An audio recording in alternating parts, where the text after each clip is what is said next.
This will be a little bit of a long video today because I'm going to try to catch all the different locations all together.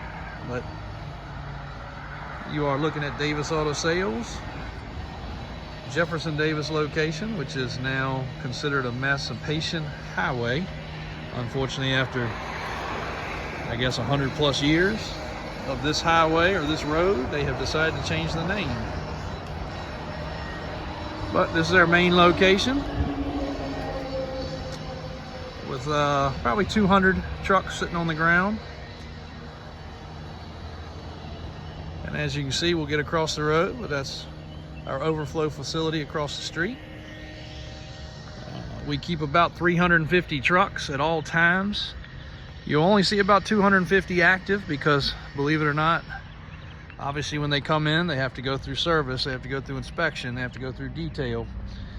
But after that process, they're up for grabs, but there's never a time where everything is perfectly ready. It just doesn't work like that. It is March 2022.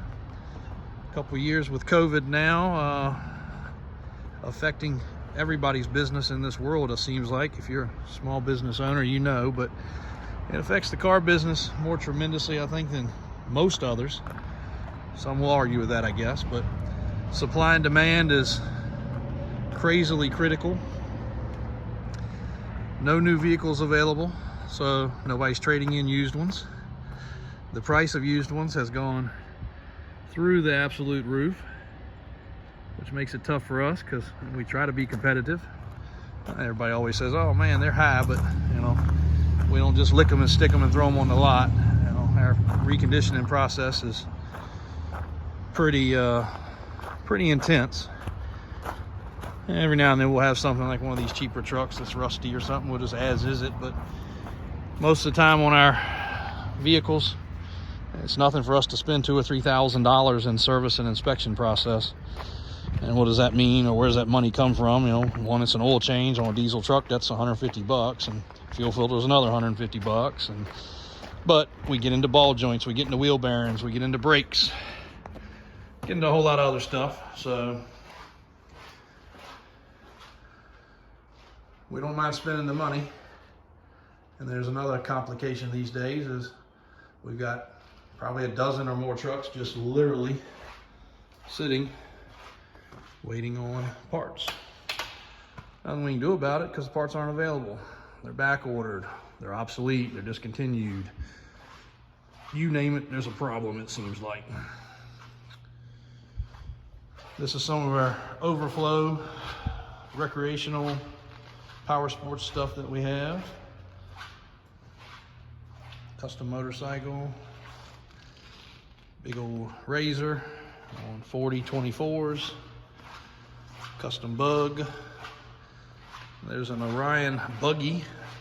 We have a batch of these coming in new, so if that's something that suits your fancy, you can put your color order in now. These are getting ready to go into paint, 2022s, brand spanking new, 1300cc engines. These are a replica of a classic dune buggy with all the creature comforts of 2022. A couple of my dad's classics there. Lots of classic cars, restored trucks, old school Bronco, full restoration frame off, nut and bolt, tubbed and narrowed Bel Air with a blower motor. So this is what we call our showroom. It's a little empty right now because we got a nice day for once, so a lot of the cars are already outside for the day. We built this facility to basically be able to keep nicer stuff indoors. It's heated, it's cooled, all LED lights. Of course, we outgrew it about the minute it got finished. We fit 16, 18 vehicles inside, and you know, we sometimes have Vipers, Lamborghinis, Porsches, stuff like that, and it doesn't take long because they obviously all got to stay inside. A couple more of the power sports little scooters. We'll make our way across the street.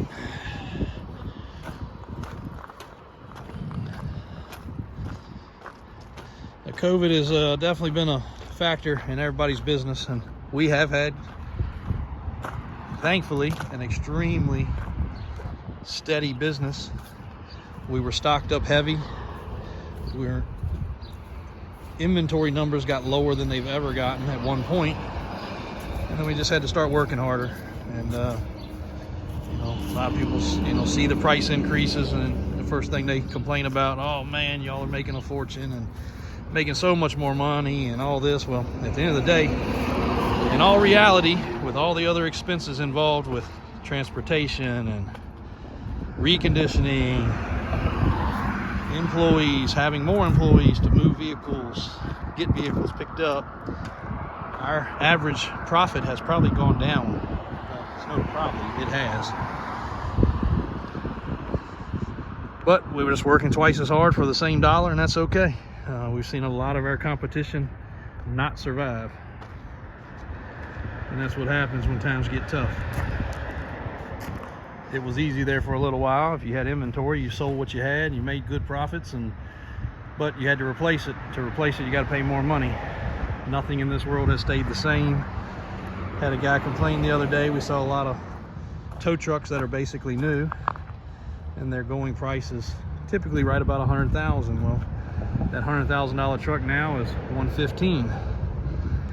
He said, "Oh man, you're killing me. You're killing me." I said, "Well," so if you can find another one, help yourself, you know. I mean, not being a butthole, but if you can find another truck somewhere else for a better price, you know, I understand, you know, you got to save your money. He said, no, it's just a lot of money. I bought one for 100, now it's 115, you know, a couple years have gone by. I said, well, look at it this way. That's a 15% price increase. Your fuel has gone up 100%. Steel, 50%. Tires, 46%.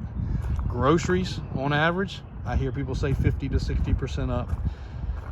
So there's really nothing else in your life that probably has not gone up 30, 40, 50%.